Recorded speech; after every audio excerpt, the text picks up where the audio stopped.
What's up, people of YouTube? This is Troll here, bringing you guys another video to my channel, and today I'm going to be talking about potential score streaks for Call of Duty World War II.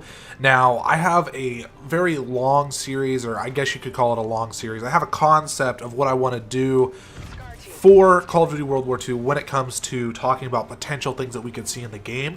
I'm going to talk about score streaks like I am in this video. I'm going to talk about potentially maps. I'm going to talk about guns, obviously. I'm going to talk about secondary game modes such as zombies or things like that. The campaign, maybe a little bit. I haven't really decided if I want to make a video talking about campaign, but I'm going to talk about things that you can use for lethals and tacticals, perks potentially. I want to talk about those things all in separate videos, just so you guys can kind of understand the concept that I have for what could be in a World War II game and make it really, really fun on the multiplayer side of things especially.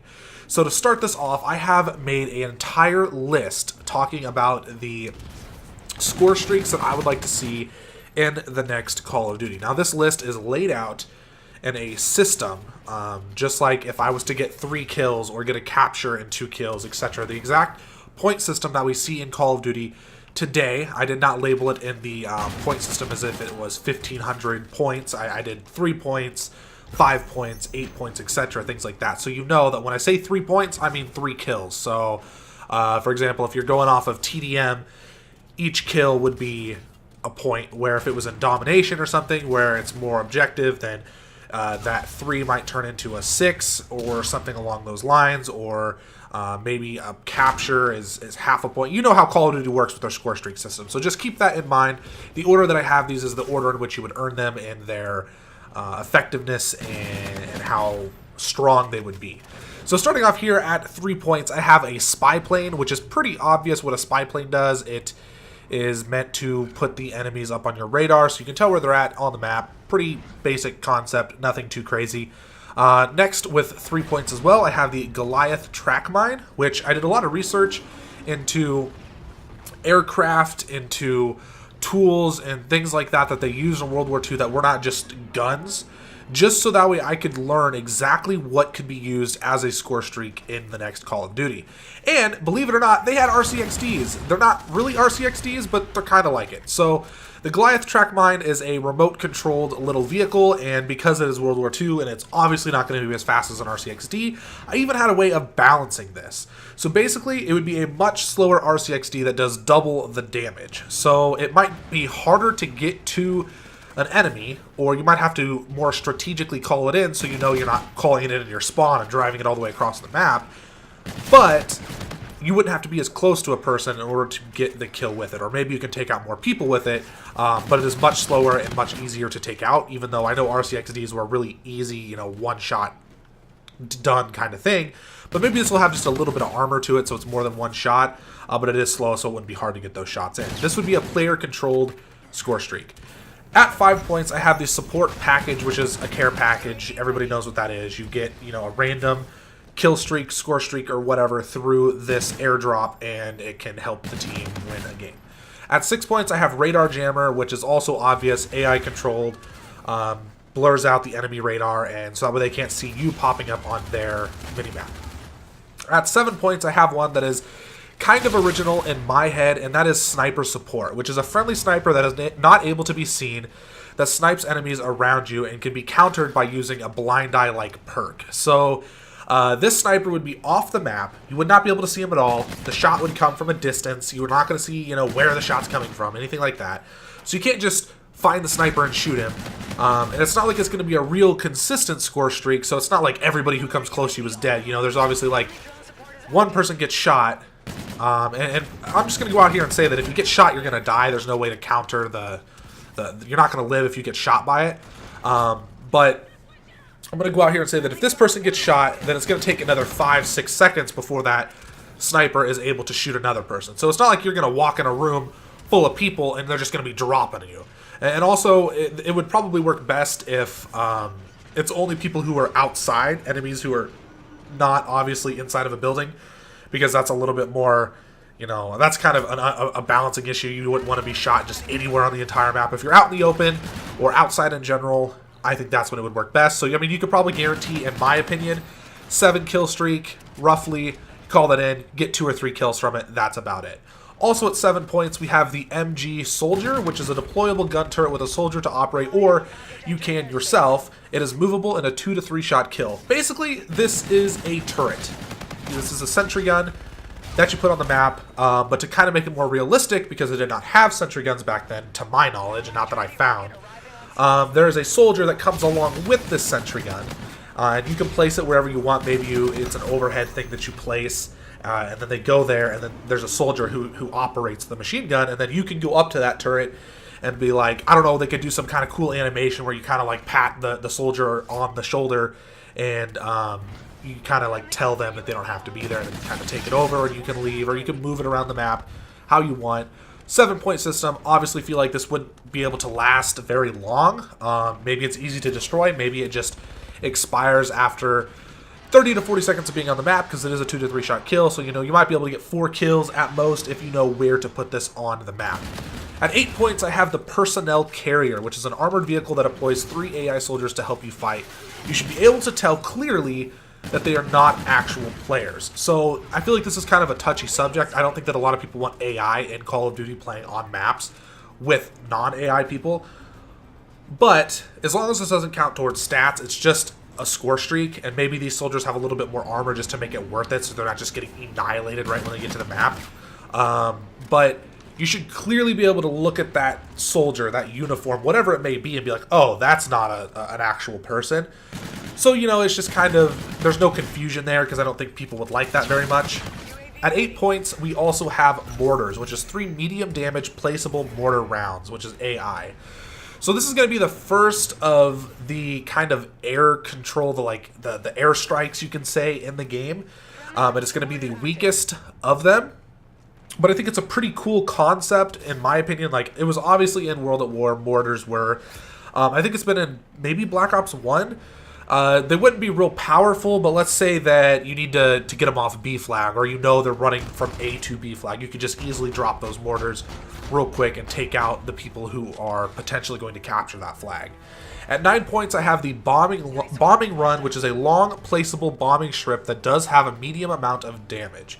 So imagine any of the strafe runs, bombing runs, bombardments, any of that stuff in Call of Duty, the long strip that you place across the map does medium damage, but it's going longer. That's why it takes more points to get, just 1 more point. And this is just a good way to clear a large portion of the map, where you know your team's here and their team is pushing this way. You can just cross off half the map with that and easily clear half the team or more in just 1 long sweep. Also at 9 points, we have Spotters, which is basically a hater or like a Blackbird, and advanced UAV or anything like that. Friendly AI soldiers who constantly spot enemies from a distance is kind of what I was thinking. Like, also something that you would not be able to see, so you're not going to like look off in the distance and be like, I see a spotter outside the map. You know, it's just going to be something that's not really there. And it's, in my opinion, if you get to this, it shouldn't last very long, and it shouldn't be counterable. I liked that in Black Ops 1, and I wished it would stay that way. So that's what I would like to see. Now, some people might disagree, but I think that that's the way it should be, and I think it would be really cool. At 10 points, we have Fighter Planes, which shoots rockets and machine guns for 30 seconds at enemies while flying around the map like an attack chopper. So one big issue that I was having when I was making this list was I was trying to think of what things would act like an attack chopper, because they didn't really have helicopters in World War II all that much, to my knowledge, once again. They had a lot of tanks and ground vehicles, but something aerial that kind of acted like an attack chopper, and fighter planes were the only thing I could really think of. And it would have to only be one, honestly. It couldn't be more than one, otherwise it'd kind of be like a strafe run, and it might be a little bit too overpowered. But I think it would be a really cool idea to see a fighter plane kind of flying around the map and like doing like circles and coming back and doing a like spraying down at the ground. I think that'd be really cool to see, and something kind of unique to the Call of Duty series in multiplayer. Also at 10 points, we have Artillery, which tracks enemy team for 30 seconds of powerful artillery shells. So this is very similar to the mortars, where the only difference is this is something that's going to track the enemies. You do not place this. You just call this in, and it does its thing. It tracks the enemy's movement when they're outside of a building around the map, and it uses powerful artillery shells. And it's, you know, for 30 seconds. So it's not too long, and it's going to do damage while it's on the map for 10 kills or 10 points, or however you really want to look at it.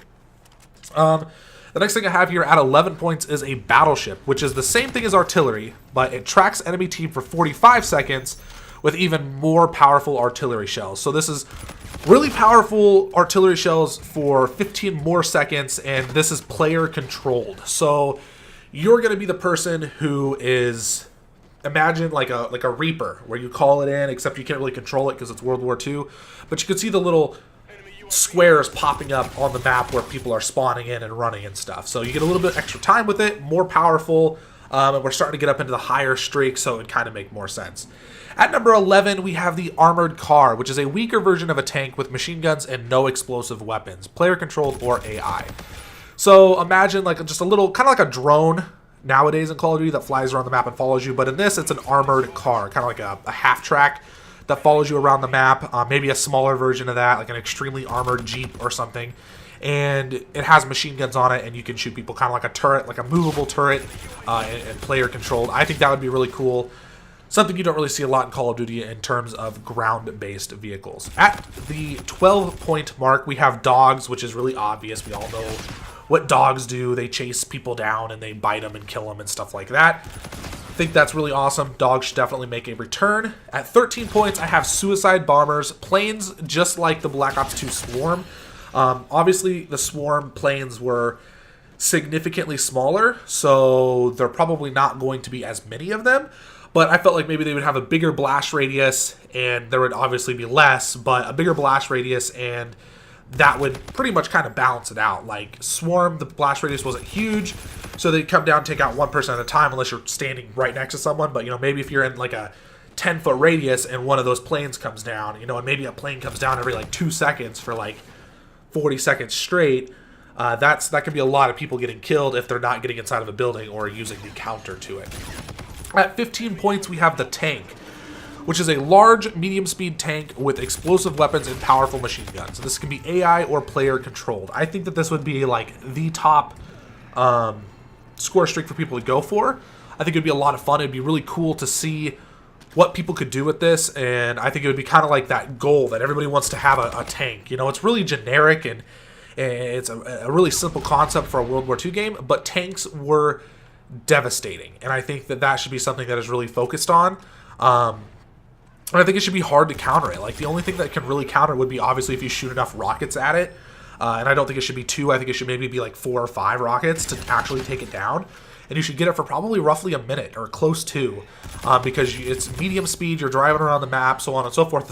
It's a large vehicle, and it can do a lot of damage. It's gonna have a big blast radius, really powerful machine guns, and I think that is something that should definitely not be taken away from Call of Duty when it comes to score streaks. Is you need something powerful, so that way players feel rewarded for the things that they do. The last one that I have here, you guys know I couldn't forget this. A 30 gun streak would be an atomic bomb, which is obviously a nuke from other games. AI controlled. Pretty basic.